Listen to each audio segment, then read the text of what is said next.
प्रिय विद्यार्थियों, आज हम जिस विषय पर चर्चा करेंगे उसका शीर्षक मगध साम्राज्य के उत्कर्ष के जो अन्य कारण निहित थे और हिंद और यूनानी आक्रमण का जो सिलसिला प्रारंभ हुआ, इसके संबंध में हम ये जानने का प्रयास करेंगे कि तत्कालीन समय में मगध की गद्दी पर नंद वंश का शासन था और नंद वंश के अंदर जो महान प्रतापी शासक हुए, जिनमें महापद्मानंद, जिसे एक राट की उपाधि प्रदान की गई थी और उसने अपने आसपास के क्षेत्रों पर ही नहीं बल्कि अब उस मगध राज्य की सीमा दक्षिण भारत के राज्य और पूर्वी भारत तक उसके राज्य की सीमाएं पहुंच चुकी थी। उसने जितने भी अपने आसपास के क्षेत्र में जो राज्य थे उन सभी राज्यों को मगध के अंदर मिला लिया और उसने अपनी आक्रामक नीति से मगध साम्राज्य की सीमाओं को विस्तार करने में अपना महत्वपूर्ण योगदान दिया। जैसा कि उल्लेखित है कि नंद वंश के अंदर 9 नंद हुए और उन्होंने जिस प्रकार से शासन किया, चंद्रगुप्त मौर्य और चाणक्य ने नंद वंश के अंतिम सम्राट धनानंद को यहाँ पराजित करने के लिए जो व्यूह रचना रची, और इस व्यूह रचना में सबसे महत्वपूर्ण योगदान माना जाता है उसके चंद्रगुप्त मौर्य के गुरु चाणक्य का, क्योंकि चाणक्य और नंद वंश के अंतिम सम्राट धनानंद के मध्य जो कुछ बातों को लेकर, जैसा कि इतिहास में उल्लेखित है कि कुछ बातों को लेकर के ही उनके बीच में एक विवाद हुआ और इस विवाद के दौरान भरी सभा में चाणक्य के द्वारा जिस तरीके से अपनी बात को कहा गया धनानंद के समक्ष, लेकिन धनानंद ने उसे अपमानित करके उसकी सिका पकड़ के उसे राज्य सभा से निष्कासित कर दिया, उसे बाहर का रास्ता दिखा दिया। इससे कुपित होकर के नहीं, चाणक्य ने उसी समय प्रतिज्ञा की कि वो नंद वंश को समूल रूप से नष्ट कर देगा। लेकिन यह कुछ ऐसे तथ्य भी हमारे सामने हैं जो इस बात को प्रमाणित करते हैं कि चाणक्य पहले से ही पूरे अखंड भारत की एक योजना बना रहा था और वो पूरे अखंड भारत यानी कि पूरे देश को एक छत्र, एक राज्य, एक शासन व्यवस्था स्थापित करने के लिए प्रयासरत था। लेकिन जब उसने धनानंद के समक्ष ये प्रस्ताव रखा तो धनानंद को ये प्रस्ताव मंजूर नहीं हुआ और दोनों के बीच में किन किन बातों पर विवाद हुआ, इसकी हम परिचर्चा आगे जारी रखेंगे। आज हम जो बात करने जा रहे हैं कि जो मगध साम्राज्य का जो उत्कर्ष हुआ और उस उत्कर्ष में जहां 3 राजवंशों का जो प्रमुख योगदान माना गया, उनमें हमने क्रम से बात की थी। इसके जो 3 चरण थे, प्रथम चरण के अंदर हमने हर्यक वंश की बात की, द्वितीय चरण के अंदर हमने शेषुनाग वंश की बात की और तृतीय चरण के अंदर हमने नंद वंश की बात की।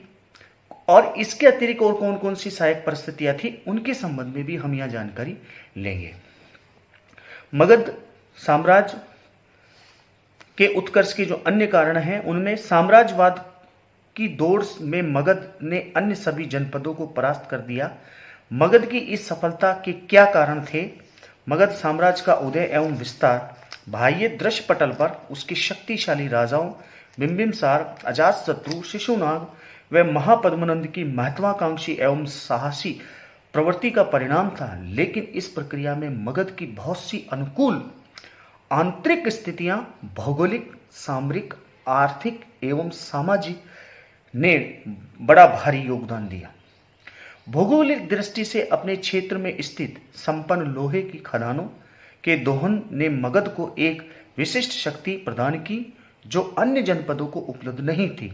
लोह खनिज की प्रचुरता ने मगध को न केवल अस्त्र शस्त्र की दृष्टि से संपन्न बनाया बल्कि कृषि एवं अन्य आर्थिक गतिविधियों के विकास की गति को तेज कर दिया। गंगा घाटी के मैदानी जंगलों को लोहे के उपकरणों से साफ कर दिया जाने के कारण कृषि का विकास बड़ी तेजी से हुआ, जिसका प्रभाव अन्य क्षेत्रों पर भी पड़ा।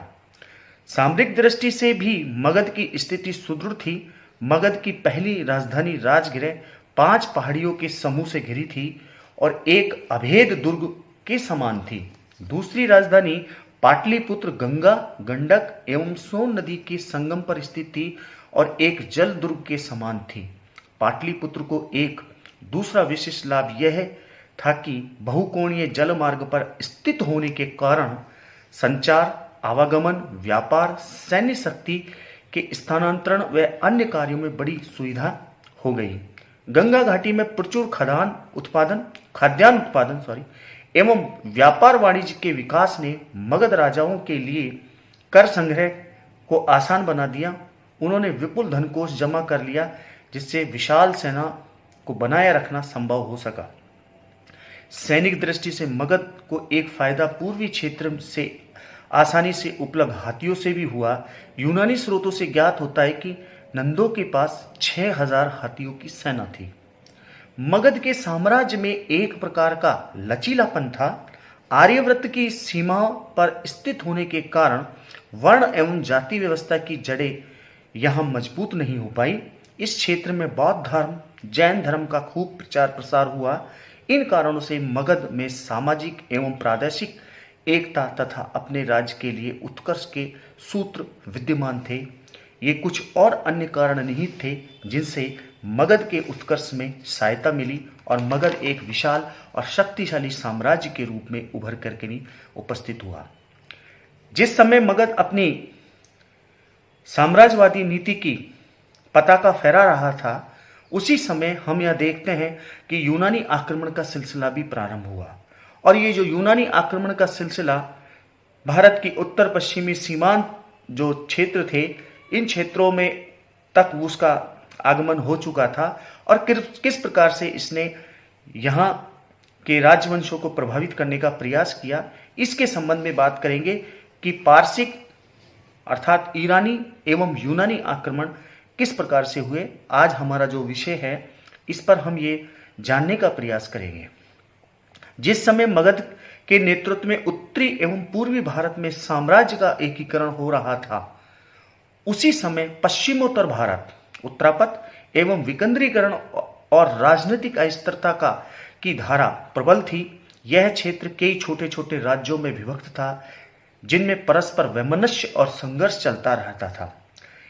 इस राजनीतिक दुर्बलता ने विदेशी आक्रांताओं को अपनी ओर आकर्षित किया, जिससे भारत के इस क्षेत्र पर 2 भीषण विदेशी आक्रमण हुए। इनमें से प्रथम ईरानी आक्रमण और तथा दूसरा आक्रमण अलेक्जेंडर सिकंदर का आक्रमण। ईरानी आक्रमण 6ठी शताब्दी ईसा पूर्व में ईरान में हकमानी वंश ने एक विशाल साम्राज्य की स्थापना की और उसका विस्तार पश्चिम और पूर्व दोनों तरफ होने लगा। पश्चिम में उसका साम्राज्य भूमध्य सागर तक जा पहुंचा और यूनान से टकराने लगा एवं साम्राज्य के उत्तरी विस्तार की आकांक्षा में ईरान के हखामनी राजाओं का संघर्ष भारतवर्ष के साथ हुआ। सबसे पहले ईरान के शासक कुरुश समय, जिसका बताया गया है 558 ईसा पूर्व से 530 ईसा पूर्व, ने 550 ईसा पूर्व में मकरान के रास्ते भारत पर आक्रमण किया। सिंध के राज्यों ने उसका कड़ा मुकाबला किया। कुरुश बुरी तरह हारा और बचे हुए अपने 7 साथियों के साथ जान बचाकर भाग गया। पर कुरुश ने फिर दूसरी बार काबुल की घाटी से होकर आक्रमण किया। उसने कपिशा नगर को नष्ट किया और आगे बढ़कर अश्वकों और पश्कियों का प्रदेश अर्थात गंधार का जो क्षेत्र था वो जीत लिया। यूनानी लेखकों के अनुसार कुरुश को इन प्रदेशों से कर मिलता रहता था। दूसरा ईरानी आक्रमण दारा या दारावेश प्रथम, जिसका समय जो बताया गया है वो है 522 ईसा पूर्व से 486 ईसा पूर्व के समय हुआ। दारा प्रथम को प्रथम भारतीय अभियान में कुरुश से कहीं अधिक सफलता मिली। विभिन्न प्रमाणों से ज्ञात होता है कि उसने गांधार, काम्बोज, पश्चिमी प्रांत और पूरे सिंध प्रांत पर अधिकार कर लिया। दारा द्वारा विजित भारतीय क्षेत्र उसके साम्राज्य का 20वां प्रांत बन गए और एक क्षत्रप अर्थात प्रांतीय शासक यहां शासन करने लगा। यह प्रांत ईरानी साम्राज्य के सभी प्रांतों में सबसे अधिक समृद्ध तथा यहां का सर्वाधिक राजस्व से मिलता था। हेरोडोटस के अनुसार स्वर्ण चूर्ण के 360 टैलेंट अर्थात थैले यहां से कर के रूप में मिलते थे। दारा के पुत्र छहयार्स, जिसका समय है 486 ईसा पूर्व से 465 ईसा पूर्व, ने भारतीय प्रांत के ऊपर अपना अधिकार बनाए रखा। यूनान के साथ हुए उसके युद्ध में भारतीय सैनिक भी सम्मिलित हुए थे, जो सूती वस्त्र पहने हुए थे और बैंत के धनुष तथा लोह फलक बाण धारण किए हुए थे। छहयार्स के बाद ईरानी आक्रमण कमजोर होने लगा और लगभग 425 ईसा पूर्व में ईरानी साम्राज्य में शामिल भारत के प्रदेश स्वाधीन हो गए।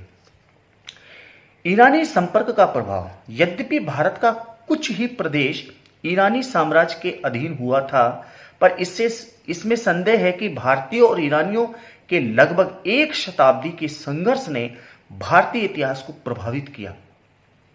विशाल ईरानी साम्राज्य से संबंध होने के कारण भारत में विदेशी व्यापार को बहुत प्रोत्साहन मिला। ईरानी संपर्क के कारण खरोष्ठी लिपि का पश्चिम भारत में प्रचार हुआ।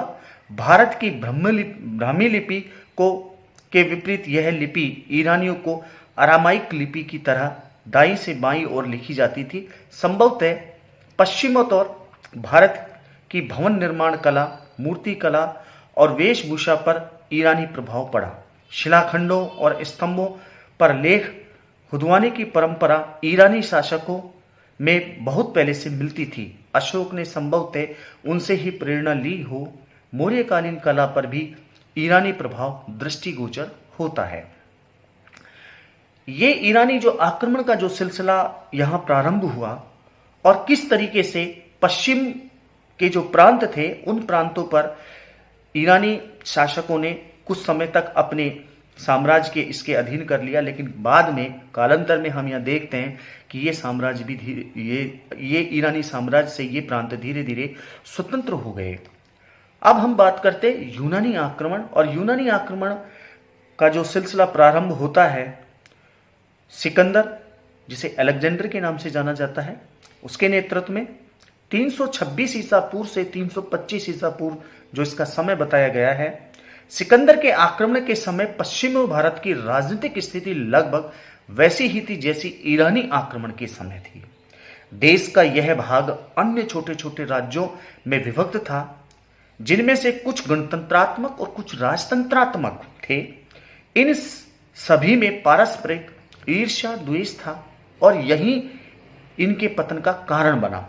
यूनानी लेखकों के अनुसार इस क्षेत्र में 23 से अधिक राज्यों के नाम गिनाए गए। वो प्रमुख थे पश्चिम में पूर्वी गांधार, अभिसार, पुरु, गेलोनिकाई, कंठ, सोबुथी, सीवी, क्षुद्रक, मालव, अम्बस्ट, मद्र आदि ये उस समय के राज्य थे।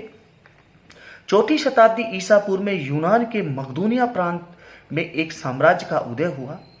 वहां के राजा फिलिप ने यूनान के छोटे और दुर्बल राज्यों को पराजित कर अपने साम्राज्य में मिला लिया। फिलिप की वीर और महत्वाकांक्षी छोटे बेटे सिकंदर ने अपने राज्यारोहण 328 ईसा पूर्व के बाद विश्व विजय का अभियान प्रारंभ किया।